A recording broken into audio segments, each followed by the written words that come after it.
vlog guys. Magtamos tayo. Magpa-unbiwa tayo dito guys. Magngita tayo dito guys. Unsa lang kayo dyan guys. Mag-comment kayo sa comment section kung ano ang kalaban ko dito. Tamos na talaga itong unsa ko guys. Main hero ko. Ito. Yan. Tapos, ito. Poor. Yan.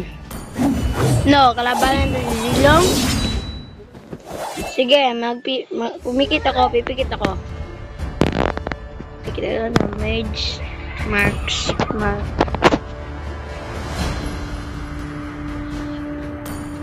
Oh my God! Ito na.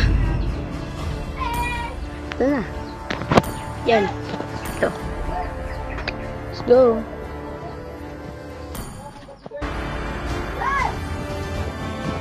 Ito lang guys. Umaya ko na tapusin. Bye. Part 2 na lang. Part 2.